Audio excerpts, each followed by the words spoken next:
tueleke kwa sauti, vijana tueleke.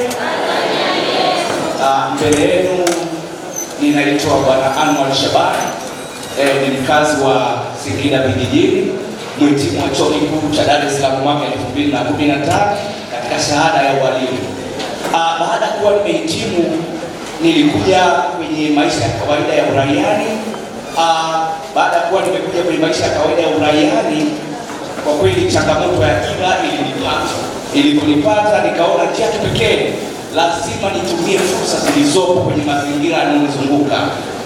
Kwa namna ile tulianzisha kikundi ambacho kilisajiliwa na halmashauri kwa jina kikiitwa Elimika Group, kinapatikana kata Hitaji.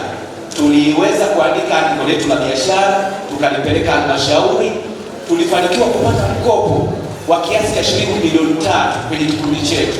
Kwa bahati nzuri tulikuwa tunauelewa, maana sisi wote tulikuwa wahitimu wa chuo kikuu, tukakubaliana kwamba kila mmoja ajishughulishe na shughuli yake kijasiriamali.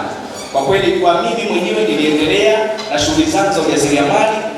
Kupitia mkopo ule nilijikusanya kupitia nguvu zangu mwenyewe kwa kujishughulisha na kilimo biashara. Nilikuwa nalima alizeti, nikiwa na malengo kwamba siku moja nianzishe kiwanda changu kidogo cha mafuta ya alizeti. Kwa kweli mwaka 2019 nikawa na lile wazo. 2021 nikaanzisha kiwanda. Nilipokianzisha kile kiwanda kikaanza uzalishaji kwa kiwango kidogo, lakini namshukuru Mungu hadi hivi sasa ninafanya uzalishaji wa mafuta na nimeajiri vijana ambao wanasaidia kazi pale, vijana 3. Vijana 2 wa kiume, kijana mmoja ni wa kike. Mmoja wa kike anafanya kazi kama mhasibu na wale wengine ni kama waendesha mashine. Na nina mpango wa kuendelea kukuza kiwanda changu kutoka kuzalisha tani 2 za mafuta kwa siku mpaka kufika tani 4. Changamoto iliyopo ambayo ninaweza kuishare kwa serikali kupitia kwa waziri wetu hapa mbele.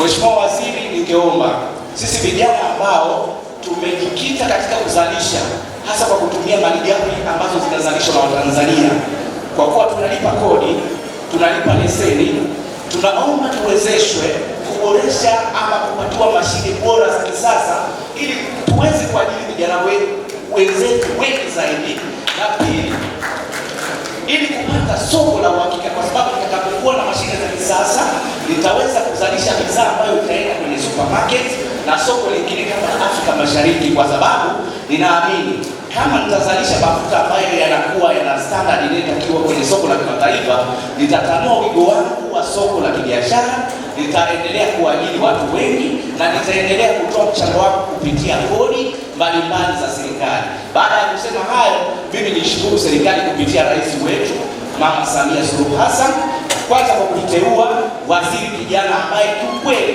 anaenda kututibu, kwa sababu wanatupa fursa kama hizi za kuweza kukutana pamoja. Kwa hiyo kwa kuwa ametupa kijana mwenzetu, mimi naamini na haya niliyoyasema yataenda kuwa ndio chachu ya kutatuliwa changamoto ambazo ziko mbele. Baada ya kusema hayo, nashukuru sana vijana wenzangu, niwatie moyo, kujiajiri inawezekana. Asante. Weka makofi mengi mengi kwa vijana mwenzetu.